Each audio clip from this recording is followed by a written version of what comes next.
같이 보십니다. 신약성경 빌립보서 2장입니다. 신약성경 빌립보서 2장 12절에서 14절까지입니다. 봉독해 드립니다.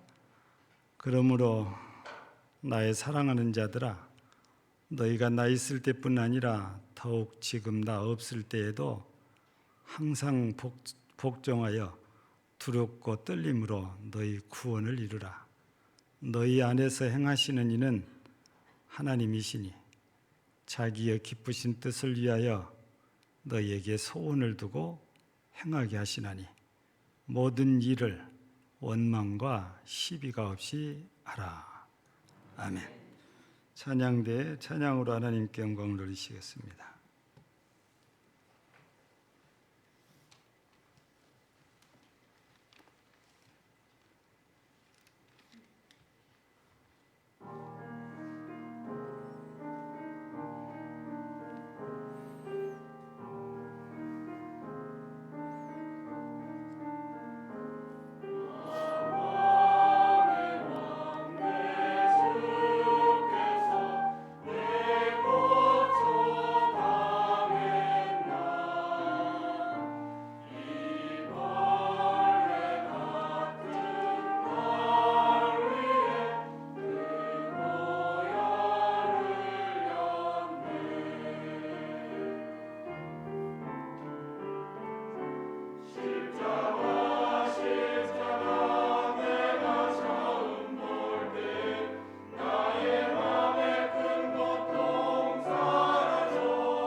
내 영혼아, 여호와를 송축하라. 여호와 나의 하나님이여, 주는 심히 위대하시며 존귀와 권위로 옷 입으셨나이다. 아멘. 감사합니다. 이렇게 또 주 하나님의 거룩한 성호를 찬양 드렸습니다. 찬양은 우리 입술의 열매라 하셨사온데 오늘도 우리 입술이 하나님을 찬양하는 데 쓸 수 있도록 은혜 주심을 감사하오니 홀로 영광을 받으시며 이제 우리 하나님의 은혜를 사모하며 바라는 주의 백성들에게 은혜로 충만케 채우시옵소서. 예수님 이름으로 기도하옵나이다. 아멘.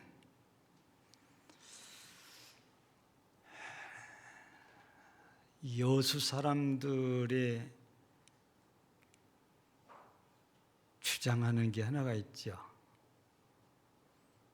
세계 3대 미항이 아닌데도 자기네들은 여수가 미항이라고 고집을 피우고 있죠. 어느 누구도 인정을 안 하지만 그래요. 근데 세상에는 그렇게 유명한 곳들이 분야별로 있죠. 그런데 폭포도 보통 세계 3대 폭포라고 그래요. 규모로 치면, 크기로 보면 브라질과 아르헨티나를 연결하고 있는 이과수 폭포가 규모로는 최고가 큽니다. 여기는 비가 올 때는 무서워서 특히 가까이 가기도 어려워요. 그래서 가장 중심이 되는 곳은 브라질에서 보는 게 아니고 아르헨티나 땅으로 들어가서 보는데, 그걸 쳐다보고 있으면 뛰어내리고 싶은 충동이 생기는 곳입니다. 그래서 실제로 뛰어내리는 사람들이 있어가지고 지금은 안전 펜스를 다 해놨죠. 그 밑에서는 즐기는 사람들은 또 배도 타고 이렇게 또 배 타고 구경하는 사람들도 있습니다. 근데 옷이 다 젖기 때문에 우비로 꾹꾹 싸고 들어가야지. 그러면 완전히 비 맞은 생쥐꼴이 돼요. 그래서 규모는 브라질의 이과수 폭포인데, 아름답기로 따지면은 미국과 캐나다의 국경에 있는 나이아가라가 또 참 아름답다고 그래요. 근데 거기는 별명이 말굽 폭포라는 별명이 있대요. 둥그렇게 이렇게 돼 있어가지고. 이제 또 하나는 아프리카의 빅토리아 폭포인데, 이 빅토리아 폭포는 좁은 공간으로 이렇게 보여지기 때문에 그게 웅장함이 좀 덜 하긴 한다고 그래요. 그래도 세계에서 3대 폭포하면 이과수, 나이아가라, 빅토리아 폭포를 꼽거든요. 근데 오늘 소개하려고 하는 폭포는 실은 나이아가라 폭포입니다. 사람들은 그냥 우리식으로 표현해서 나이아가라 긁고 가서 외친다고 하는데, 그냥 우리 말이고, 이 폭포는 참 호텔만 잘 잡고 들어가서 보면 야경까지도 기가 막히게 조망하기가 좋답니다. 그래서 누구나 한번 꼭 가서 보기를 바라는 것이 다녀오신 분들의 한결같은 답인데, 오늘 이 말씀을 들으면 더더욱더 한번 가보고 싶다라는 생각이 들을 수도 있겠다 싶어요. 왜냐하면 이 나이아가라 폭포 옆에 가까운 곳에 페어뷰라는 묘지가 있습니다. 근데 그 묘지는 캐나다의 묘지인데, 금년 6월 16일 날 묘비 제막식이 있었어요. 근데 우리하고 너무 깊은 관계가 있어서 소개를 하는 거예요. 1950년 한국전쟁이 일어났고 1951년 가평전투라는 것이 있는데 우리한테는 잘 안 알려져 있습니다. 근데 치열했다고 그래요. 여기서 중공군이라고 그러죠. 인민중공군이 1000명이 사살된 걸로 이렇게 알려져 있고, 캐나다 군인들은 10명이 죽고 23명이 부상을 입었다고 그래요. 근데 이 캐나다 군인들이 맡은 곳이 서울로 진입하는 그 길목을 가로막고 이 중공군이 들어오지 못하게 하는, 이게 캐나다군의 임무였답니다. 이게 전투가 굉장히 중요하기 때문에 캐나다, 영국, 뉴질랜드, 호주 이 군인들이 27여단이라고 하나로 뭉쳐서 작전을 했는데 그중에 캐나다 군인들은 2개 대대가 참여를 했다고 그래요. 근데 여기가 뚫리면 서울을 뺏길 수밖에 없는 상황이었다고 그래요.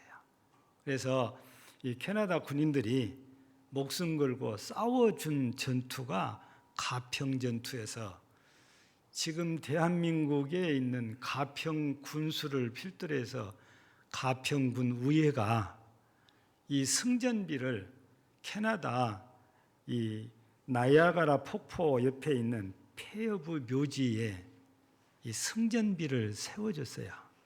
이 제막식이 금년 6월 16일 날 있었던 겁니다. 그러니까 거기에 가면 이제는 이거를 우리가 볼 수가 있고 여기에 이어지는 게 또 하나가 있는데 이 전투에 참여했던 당시 19살 군인, 우리 나이로 하면 21살쯤 이제 되겠죠? 군인이 작년 11월에 죽었어요. 근데 이분의 소원이 한국 땅에 묻히는 겁니다. 그래서 이 제막식을 마치고 돌아오는 길에 이분의 유해를 한국으로 운송을 해서 이 부산에 있는 유엔 묘지에 안장을 해줬다고 그래요. 막 우리 대한민국을 위해서 목숨 걸고 싸워줬으니까 그렇게 해도 괜찮다고 생각을 다 하지요. 우리 한국 교계에서는 서울 용인에 있지요. 세해된 교회에서 매년 6.25 참전 용사들을 초청을 합니다. 모든 경비는 그 교회에서 100% 다 대줍니다. 그리고 와서 예배도 드리고 한국 관광도 시켜드리고 선물도 드리고 여러 가지 서비스를 잘 이렇게 해주는데 이 세해된 교회에서 이거를 한두 번 한 게 아니고 벌써 10년도 더 됐습니다. 이렇게 하니까 미국서도 이 세해된 교회 목사님을 대통령 취임식 때에 꼭 초청을 합니다. 그래서 세해된 교회 소왕성 목사는 미국 대통령이 취임식 할 때 백악관에 초대돼서 꼭 다녀와요.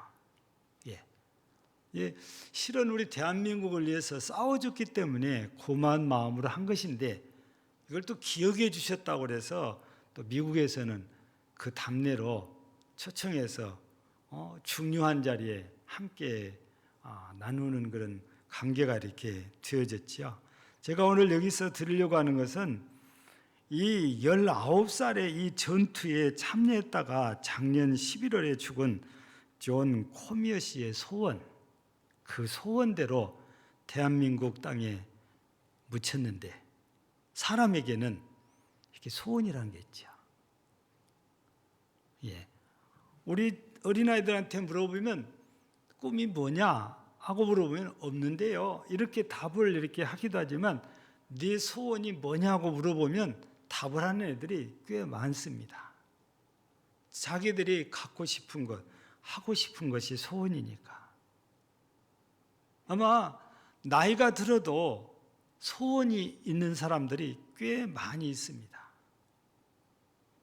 그런데 이 존 코미어 씨는 죽어서 자기 소원대로 됐어요.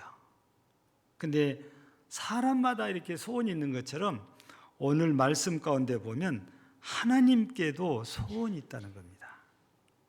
오늘 본문 말씀 가운데에 13절을 보면은 그렇게 나오죠. 너희 안에서 행하시는 이는 하나님이시니 자기의 기쁘신 뜻을 위하여 너에게 소원을 두고, 이게 하나님의 소원을 우리한테 두셨다고 말이에요. 그 말씀 속에는 하나님의 소원을 우리들대로 행하여 이루라는 것입니다.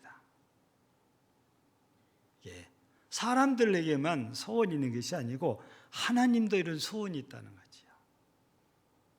그래서 우리는 먼저 하나님도 소원이 있다는 사실을 제일 먼저 우리가 기억해야 될 일입니다.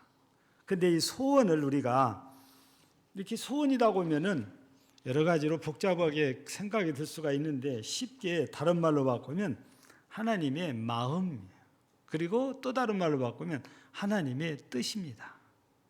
근데 우리가 성경을 읽다가 보면 하나님의 뜻이라는 용어들은 자주 우리가 접하게 되지요. 근데 우리가 기억 속에 뚜렷하게 남아있는 성경 가운데 한 군데가 데살로니가 전서 5장 16, 17, 18절입니다. 항상 기뻐하라.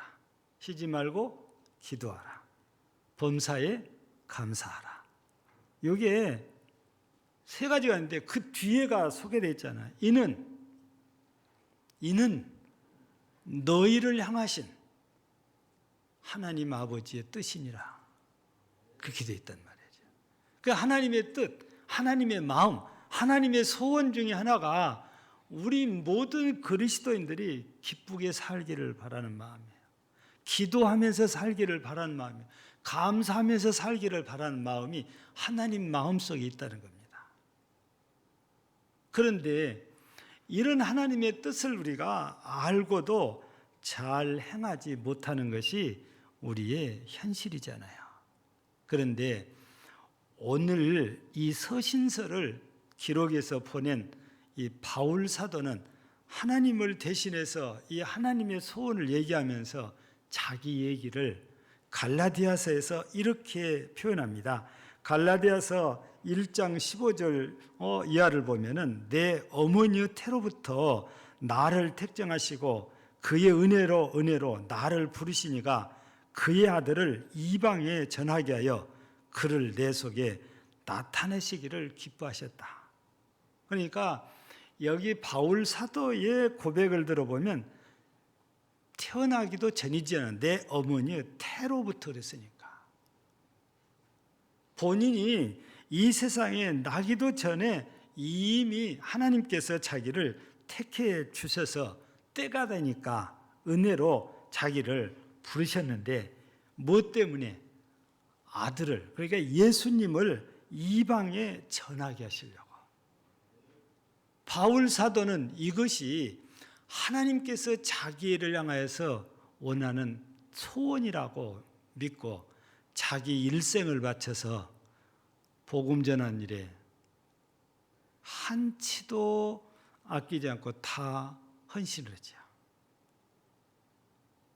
하나님의 소원인데 그 하나님의 소원을 안 바울이 하나님의 소원을 이루어드리기 위해서 자기 삶을 몽땅 다 바쳤다는 것입니다. 이것이 그러니까 바울 사도가 이방인들에게 복음 전하는 것이 하나님의 소원, 곧 하나님의 뜻이자 하나님의 마음이라는 것입니다. 근데 바울은 이걸 깨닫고 순종을 한 사람이 바울이고, 그래서 이 바울 사도가 하나님의 소원을 이루어드림으로 해서 유럽이 복음화되고 전 세계로 복음이 퍼져나갈 수 있게 되어졌던 거지요. 근데 때로는 내가 하나님의 뜻을 잘 이해를 못할 때는 오해를 하니까 좀 불평이 나올 수도 있고 의심이 생길 때도 있습니다. 그러나 하나님의 뜻을 이해를 하면 그걸 다 받아들입니다. 즉 수용한단 말이에요. 그리고 순종을 해요. 바울 사도처럼. 오늘 우리는 하나님의 소원을 우리가 나를 향한 하나님의 소원, 하나님의 뜻을 우리가 깨달아서 알아 이해를 하고 수용을 해서 순종한다면 하나님의 소원이 나를 통해서 이루어질 수 있다는 말씀이지요. 그런데 우리가 하나님의 마음을 안다는 것은 쉽지 않습니다. 그런데 방법이 있다면 내가 하나님의 입장이 되보면 어떨 때는 충분히 이해가 될 때가 많아요. 그래서 우리가 오늘 본문 바로 앞에 5절을 보면 너희 안에 이 마음을 품으라. 곧 그리스도 예수의 마음이네. 그리스도 예수의 마음은 그 하나님의 마음이거든요. 우리가 하나님의 마음을 헤아려 보면 왜 하나님께서 이걸 내가 하기를 원하시는지 그게 이해가 되어지고 그게 수용이 되어지는 거지요. 그래서 고린도전서 2장 16절에 보면은 누가 주의 마음을 알아서 주를 가르치겠느냐? 그러나 우리가 그리스도의 마음을 가졌느니라. 아무도 하나님의 마음을 헤아려 가르칠 수 없지만 그리스도의 마음을 품으면 하나님의 마음을 아니까 그걸 누구에든지 전할 수 있다는 겁니다. 그래서 우리가 하나님의 소원을 제대로 하려면 우리가 하나님의 마음, 곧 그리스도 예수의 마음을 우리가 품어야 되고 그 마음으로 하나님의 소원들을 우리가 깨달아서 순종하여 이루어드리는 것이 하나님께 충성하는 것이고 하나님께 영광을 돌리는 것입니다. 그런데 우리는 감사해야 되는, 하나님께서 뭔가 우리한테 자꾸 요구만 하는 것이 하나님의 소원인 것처럼 우리가 생각을 할 수 있는데 그렇지만은 않습니다. 여러분 민수기 6장 22절에서 27절은 잘 아는 말씀이에요. 그런데 22절에서 23절까지는 어떤 말씀이냐면 모세에게 말씀을 주세요. 무슨 말씀을 주시냐면은 아론과 그 아들들에게 말하여 이르기를 너희는 이스라엘 자손에 이렇게 축복하라. 근데 27절도 그렇게 되어 있고 그렇게 축복하면 하나님께서 복을 주시겠다는 건데, 그러면 하나님께서 원하시는 그 복, 백성들에게 주고 싶어하는 복이 뭐냐? 24절, 25절, 26절이에요. 24절은 어떻게 되냐면 여호와는 네게 복을 주시고 너를 지키시기를 원하며 여호와는 그의 얼굴을 네게 비추사 은혜 베푸시기 원하며 여호와는 그 얼굴을 네게로 향하여 드사 평강 주시기를 원하노라 할지니라. 여기 원한다 말은 하나님이 소원하신다는 겁니다. 하나님의 마음, 하나님의 뜻은 하나님의 백성들이 모두가 하나님의 지키심에 받기를 바라요. 하나님께서 우리를 지켜주시기를 한다는 겁니다. 그래서 우리가 시편 121편을 보면 1절, 2절은 도움 얘기가 나오더니 갑자기 3절부터서는 지키신다. 그래서 우리 하나님께서 우리를 얼마나 지키시는지 졸지도 주무시지도 않고를 지키신다고 그래요. 낮에 해도 밤에 달도 절대 해치거나 상하지 못하도록 지켜주신대요. 또 어떻게 지켜주시냐? 8절에서는 너의 출입을 지금부터 영원까지 지키시리로다. 하나님은 하나님의 백성들을 책임지고 지키시기를 원하세요. 우리는 하나님의 이 보호 아래서 사는 복된 사람들인 거지요. 또 이 두 번째 주께서 우리 하나님께 원하시는 것은 우리에게 은혜 베푸시기를 원한다는 겁니다. 하나님은 모든 백성들에게 하나님을 믿고 따르면 누가 됐든지 신분이 귀천이 없습니다. 나이에 상관이 없어요. 배움이 길고 짧고에 상관이 없습니다. 누구나 하나님을 믿고 따르는 사람들에게는 은혜를 주시려고 하신 분이 하나님이세요. 그래서 여호와는 얼굴을 내게로 향하여 드사 내게로 비추사 은혜 베푸시기를 원하노라. 하나님은 우리에게 은혜 주시는 것이 소원이다고 말해요. 감사한 일이지요. 세 번째는 평강 주시기를 원하노라 그랬어요. 하나님의 소원은 여러분 우리 모두가 평안하게 사는 것, 다른 말로 바꾸면 행복하게 사는 것이 하나님의 소원입니다. 누구도 불행한 것 원치 않습니다. 병든 것도 원치 않고 어려움 당하는 것도 원치 않아요. 그런데 실제 우리의 삶 속에는 우리가 아프기도 하고 우리가 어려움을 겪기도 하고 우리가 고난을 당하기도 합니다. 그래서 우리가 이해를 잘 못할 때에서 하나님의 소원이 우리 이렇게 평안하게 살기를 원한다 하면서 왜 나한테는 이렇게 힘들고 어려운 일이 많고 왜 나는 이렇게 병들어서 늘 고통 속에서 살아야 하는지, 우리가 이해가 잘 안 될 때가 있어요. 그렇지 않아요? 우리는 현실에 더 민감하기 때문에 그런 것입니다. 그런데 우리 하나님께서는 기본적으로 우리 모두를 지켜주시고 우리 모두를 은혜의 장중에 품어주시고 우리 모두를 평안하게 하시기를 원하신다는 것입니다. 하나님께서는 이런 하나님의 마음을, 하나님의 소원을 알고 당시에 제사장인 아론과 그 아들들에게 명하기를 이스라엘을 이렇게 축복하라. 그러면 내가 복을 주리라 그러죠.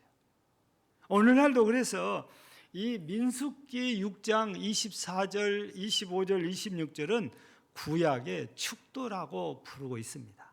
신약의 축도는 고린도후서 13장 13절인데 우리는 일반적으로 목사님들이 바로 고린도전후서 13장 13절을 모토로 해서 축도를 합니다.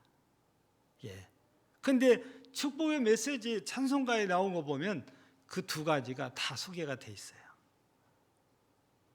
여러분, 기본적으로 하나님께서는 우리가 고통당하고 병들어서 아프고 불행한 걸 원하는 게 아니고 모두가 평안하고 행복하고 풍성하게 살기를 원하는 것이 하나님의 기본적인 우리를 향하신 뜻이고 소원이라는 것입니다.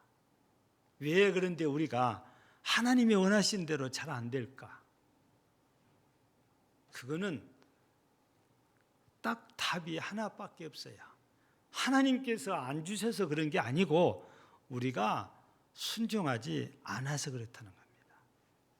하나님의 말씀을 우리가 순종해서 사는 자에게 신명기 18장에서도 약속을 주셨잖아요. 그런데 우리가 그걸 순종하지 않다 보니까 그게 잘 안 돼요. 그런데 우리는 내가 하나님 말씀에 순종하지 않는 걸 생각하지 않고 왜 나는 이렇게 하나님이 소원이 이렇다면서 이렇게 아프고 힘들고 일이 안 되고 난 불행하는지, 내가 하나님의 말씀에 순종하지 않는 것보다 내가 불행한 것부터서 자꾸 의심을 이렇게 하고 사는 게 우리들의 현 주소입니다. 그러나 우리는 기억해야 됩니다. 내가 하나님의 말씀에 순종하면 절대 그렇게 말하지 않도록 하나님이 은혜를 주시고 나를 지켜주시고 내게 평강을 주시기 때문입니다. 뒤늦게라도 깨닫고 순종한 다윗을 보세요. 그는 찬양으로 하나님을 높이고 하나님께 감사뿐이에요.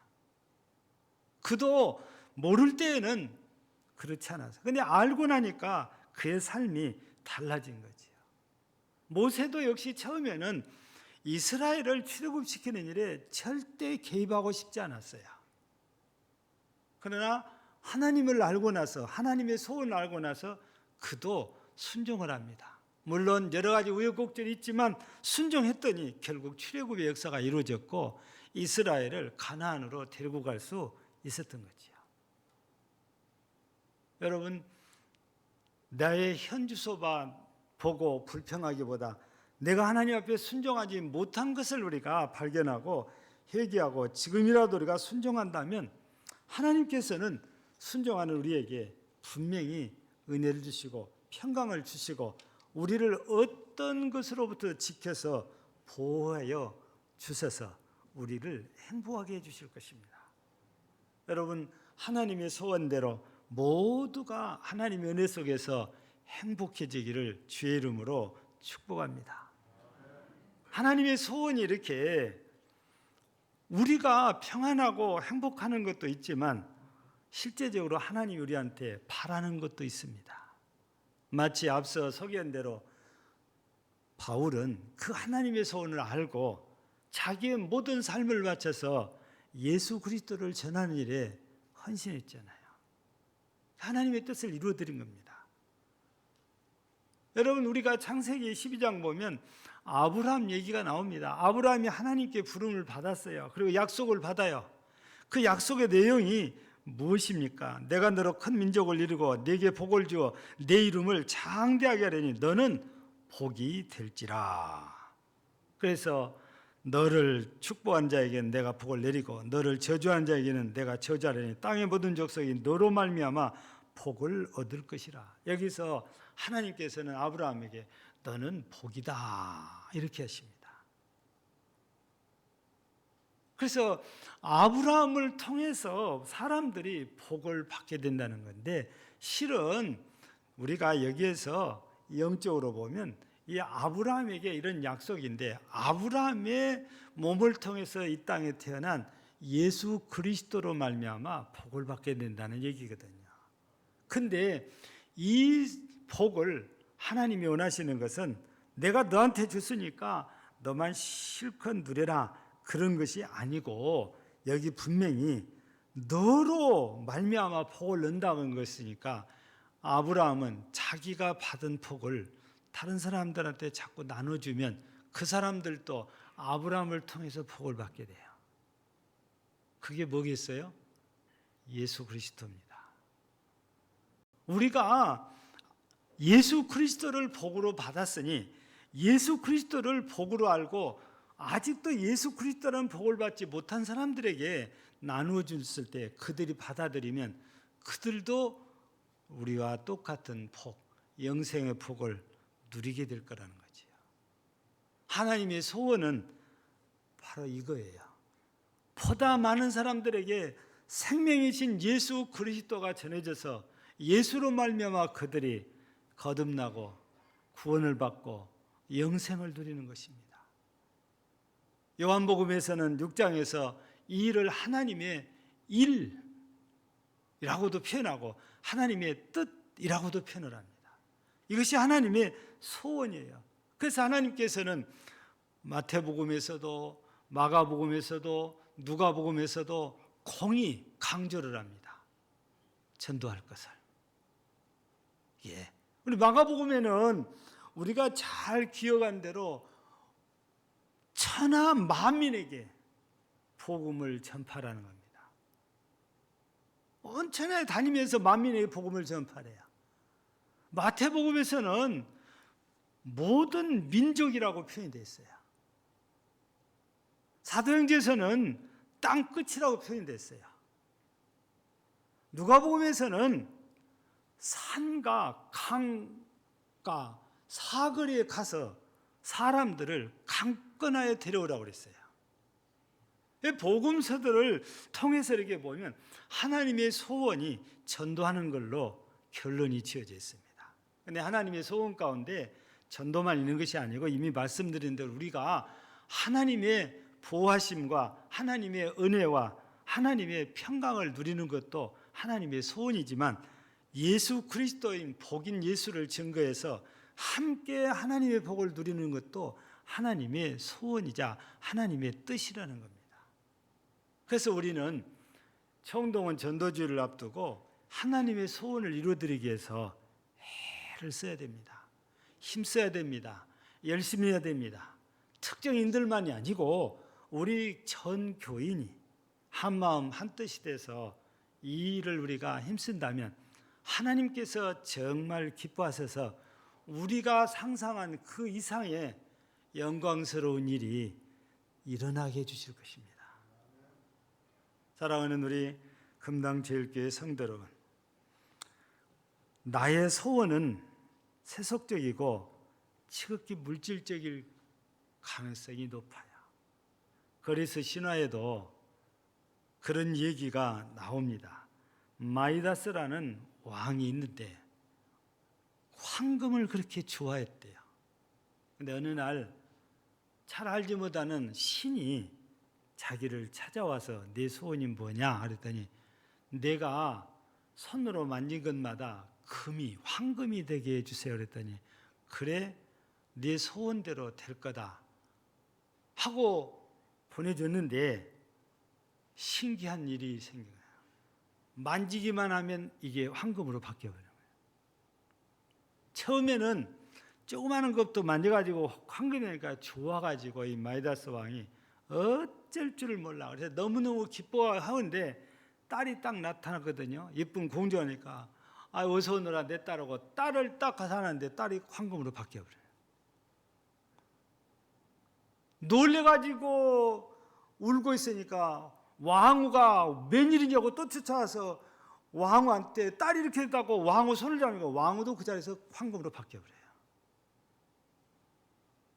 그때서야 통곡합니다. 내가 원하는 건 이게 아닌데. 그러면서 딸을 살려달라, 마누를 살려달라, 내가 원하는 것은 물 한 모금이다. 그러면서 울고불고 난리가 나지요. 여러분, 우리 땅에서 우리 소원은 물질과 너무 깊게 연관이 되어져 있는데, 물질은 우리한테 화를 이렇게 불려오는 일들이 참 많아요. 그런데 바울 사도처럼 하나님의 소원을 이런 데를 헌신하면 영웅이 됩니다. 하나님께서 이렇게 세워주시잖아요. 우리 한국에도 전도하다가 유명해진 사람이 참 여럿 있잖아요. 여러분들은 잘 안 보고 볼 기회가 없지만 우리 MD팀들은 종종 봐요. 이 MD 사역을 하는 분들 가운데 전도왕이라는 호칭을 받은 분들이 간증을 이렇게 하는데, 그 간증을 우리도 도전받기 위해서 보고 듣고 그래요. 이게 영상으로 찍어가지고 보내주니까. 예. 여기서 멀지요. 제천이면 충청북도죠. 제천, 강원도하고 붙어 있는데 거기 가면은 정원 장로님이라고 아주 유명한 분인데, 이분은 자기가 전도한 사람이 1000명도 더 되고 자기를 통해서 또 같이 또 전도한 사람들이 엄청 많아요. 그 장로님은 일이 그것뿐이 없는 것 같아요.